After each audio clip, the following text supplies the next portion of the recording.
ये हमला करके यूनाइटेड स्टेट्स ने गज़ा में जो फ़लस्तीनियों का एथनिक क्लेंसिंग हो रहा है, जेनोसाइड हो रहा है, उसको कवर अप कर रहे हैं। और इजराइल जिसके पास 700-800 न्यूक्लियर वॉरेड है, जो एनपीटी को साइन नहीं किया, जो आईएईए के इंस्पेक्टर्स को अलाउ नहीं करता, उस पर कोई बात ही नहीं कर रहा है। 5-10 साल में ईरान 90% यूरेनियम का एनरिचमेंट करेगा, 90% करेगा। अब नहीं रोक सकते ईरान को, अब ईरान एनपीटी से निकल जाएगा।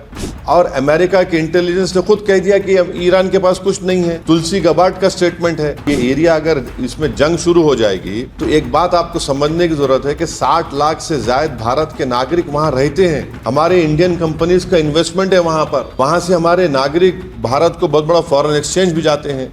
क्या पाकिस्तान इसीलिए ट्रंप के लिए नोबेल पीस प्राइज का डिमांड कर रहा था?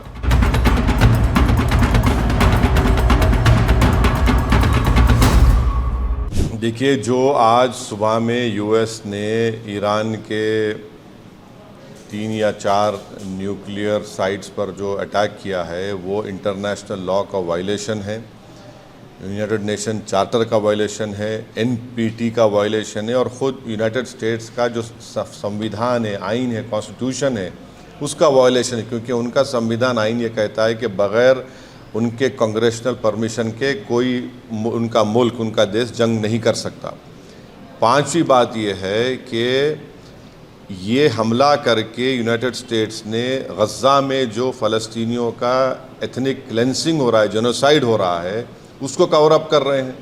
और इजराइल जिसके पास 700-800 न्यूक्लियर वॉरेड है, जो एनपीटी को साइन नहीं किया, जो आईएईए के इंस्पेक्टर्स को अलाउ नहीं करता, उस पर कोई बात ही नहीं कर रहा है। और छठी बात यह है कि मेरी बात लिख के रख लीजिए कि 5-10 साल में ईरान 90% यूरेनियम का एनरिचमेंट करेगा, 90% करेगा। अब नहीं रोक सकते ईरान को, अब ईरान एनपीटी से निकल जाएगा और एनरिचमेंट करेगा। और साथ ही साथ उसका ये असर होगा आज की बॉम्बिंग के बाद कि जितने उस देश में, जितने अरब ममालिक बोलिए, मुस्लिम कंट्रीज़ बोलिए, जो उस खित्ते में है, वो सब लोग अब फैसला करेंगे कि हमको इजराइल के ब्लैकमेलिंग से, इजराइल की हेजेमनी से बचने के लिए हमको अब न्यूक्लियर वेपन्स बनाना पड़ेगा। वो भी आप नहीं रोक पाएंगे। और अमेरिका के इंटेलिजेंस ने खुद कह दिया कि अब ईरान के पास कुछ नहीं है। तुलसी गबार्ड का स्टेटमेंट है। और सबसे, अगर ये खित्ता, ये एरिया अगर इसमें जंग शुरू हो जाएगी तो एक बात आपको समझने की ज़रूरत है कि 60 लाख से ज़्यादा भारत के नागरिक वहाँ रहते हैं। हमारे इंडियन कंपनीज का इन्वेस्टमेंट है वहाँ पर, वहाँ से हमारे नागरिक भारत को बहुत बड़ा फॉरेन एक्सचेंज भी जाते हैं।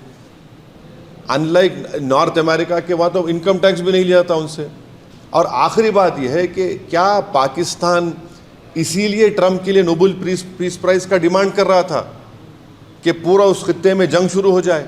क्या इसीलिए उनके जनरल जाकर लंच खा के आए थे वहाँ पर कि पूरे इस इलाके में आग लग जाए, जंग शुरू हो जाए वहाँ पर?